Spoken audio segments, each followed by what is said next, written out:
अस्सलाम वालेकुम जी। Easy econometrics series में आज जो हमारा टॉपिक है that is analysis of variance and what we are going to discuss is that what analysis of variance is and where we can utilize it. इसको जी shortly ANOVA भी कहते हैं, ANOVA, ANOVA analysis of variance. तो हम ये आज देखेंगे कि ये क्या है और इसको हम कहाँ कहाँ पे अप्लाई कर सकते हैं। सिंपली इसको समझ लीजिए, एनालिसिस ऑफ वेरिएंस एक ऐसी टेक्निक है जो कि डिफरेंसेस को मालूम करने के लिए इस्तेमाल की जाती है किस सिचुएशन में, जब हमारे पास तीन या तीन से ज़्यादा सैंपल होते हैं। So it's a technique that is use to test significant differences among three or more sample groups. हम ये टेस्ट कर रहे हैं कि ये जो ग्रुप्स हैं इनमें जो वेरिएंस है, इनका जो मीन है वो बेसिकली वो इक्वल है या नहीं है। तो तरीक़ेकार क्या होता है, इसका तरीक़ेकार ये है जी, हमने देखना होता है कि ये जो ग्रुप के जो रिजल्ट्स आए हैं इनमें जो वेरिएंस आ रहा है, जो डिविएशन आ रही है, वो ग्रुप के जो एलिमेंट्स हैं, जो पार्टिसिपेंट्स हैं, उनकी वजह से आ रही है या कि यानी विद इन ए ग्रुप है या अलग अलग ग्रुप की होने की वजह से है।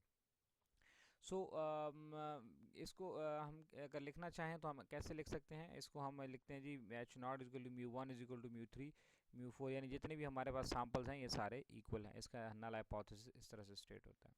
इसको एक सिंपल सी एग्जांपल से समझ लें। लेट सपोज आपकी हमारे पास जो हैं वो स्टूडेंट्स हैं और तीन क्लासेस हैं स्टूडेंट्स की, ए क्लास, बी और सी, ए क्लास वन, टू और थ्री। ठीक है, सब में इक्वल लेवल के स्टूडेंट्स हैं और वो इकोनोमेट्रिक्स की क्लास है। फॉर एग्जांपल 10-10 स्टूडेंट्स हैं हर क्लास के अंदर, लेकिन बाकी सब चीज़ें सेम हैं। स्टूडेंट्स का mental level, calibre and grade सब कुछ सेम है, लेकिन और कंटेंट्स भी सेम है, बुक भी सेम है, लेकिन जो पढ़ाने वाले हैं वो तीन टीचर्स अलग अलग हैं।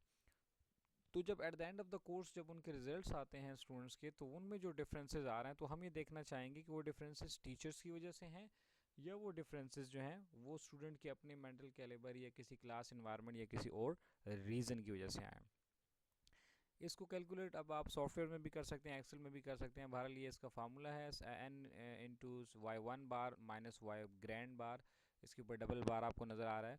वाई वन बार का मतलब कि सैम्पल, पहले सैम्पल का मीन ले लेंगे और फिर उसको मेन जो सैम्पल जो टोटल हमारा सैम्पल साइज़ है सारे मिला के उनका उसके मीन से सब्ट्रैक्ट करके उसका स्क्वायर ले लिया जाएगा। ठीक है, इसी तरह सेकंड का, इसी तरह थर्ड का। के हमारे पास नंबर ऑफ़ सैम्पल्स हो जाएंगे, दो हैं, तीन हैं, चार हैं। अगर तीन होंगे तो ये थ्री हो जाएगा माइनस वन। ठीक है जी। और ये है जी वाई वन जे, यानी हर एक ऑब्जर्वेशन जो वाई वन सैम्पल जो है पहले वाला, उसमें से उसको जो है उसकी मीन से सब्ट्रैक्ट करके उसका स्क्वायर लेना है, and so on.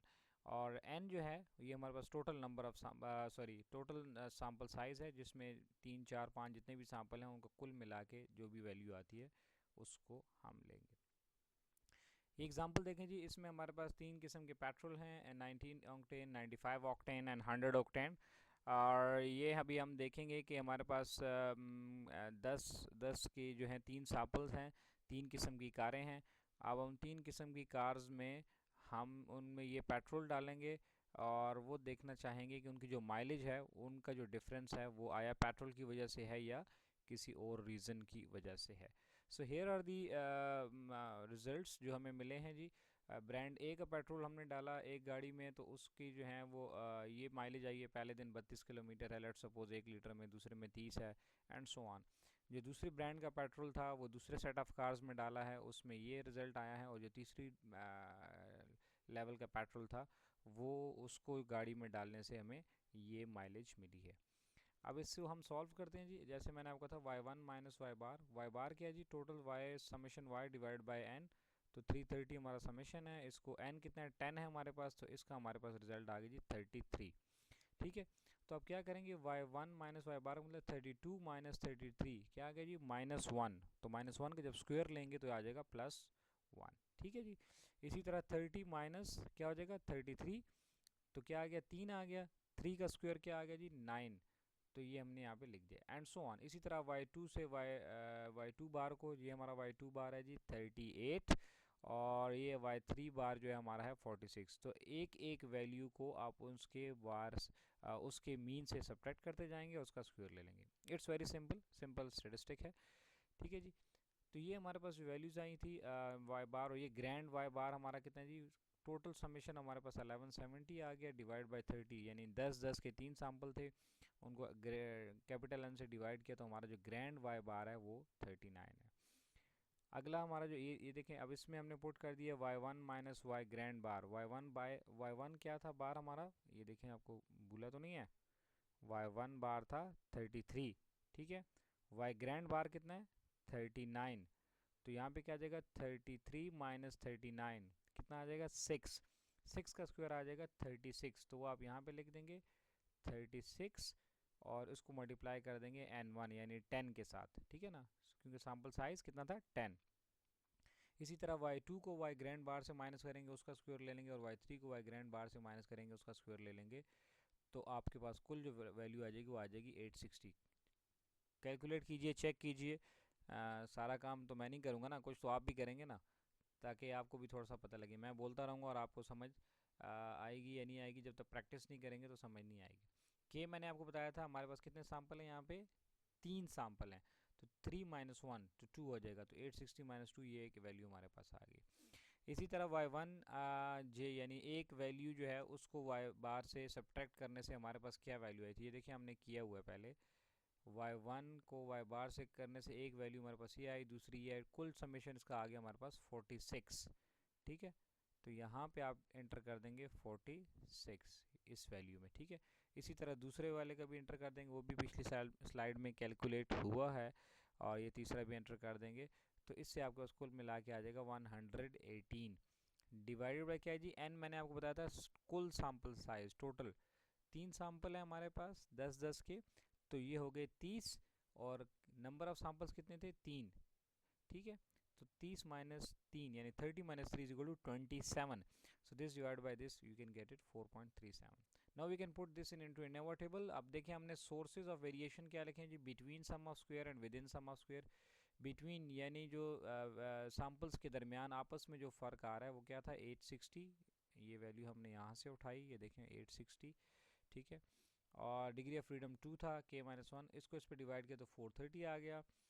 With in sum of square जो है यानी सैम्पल्स के अंदर कितना डिफरेंसेस आ रहा है वो आया है जी 118, इसको हमने 27 से डिवाइड किया तो 4.37 आया। 430 डिवाइड बाई 437 एफ क्या होता है जी s1 square divide by s2 square, यानी एक वेरिएशन को दूसरी वेरिएशन से तकसीम करने से हमारे पास आ गया जी 98.4।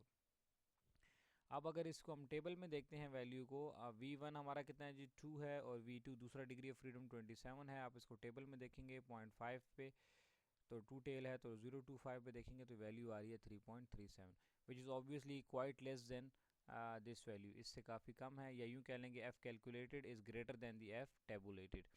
तो क्या कंक्लूजन निकालेंगे जी, हम H0 को रिजेक्ट कर रहे हैं, हमारा हाइपोथेसिस क्योंकि क्रिटिकल रीजन में वैल्यू फॉल कर रही है, तो हम ये कहेंगे कि जो पेट्रोल्स हैं उनका जो माइलेज जो गाड़ी में डालने से जो माइलेज में डिफरेंस आया है वो पेट्रोल की वजह से आया है, वो किसी और वजह से नहीं आया है। So there is a significant difference among the petrol. So this is how you can calculate and conclude and write your answer, right. Hope आपको समझ आ गई होगी। इन केस अगर फिर भी कोई इशू है, कोई प्रॉब्लम है, तो आप मुझे मेल कर सकते हैं, मैसेज कर सकते हैं। मेरी और वीडियोस के लिए आप ये लिंक आपको दिया हुआ है, आप इसको लिखें और इसमें और वीडियोस भी देख सकते हैं। अगर आपको ये वीडियो अच्छी लगी है, आपको वैल्यूएबल लगी है, तो अपने बाकी दोस्तों के साथ भी शेयर कीजिए। आपका बहुत बहुत शुक्रिया। Thank you very much and stay blessed.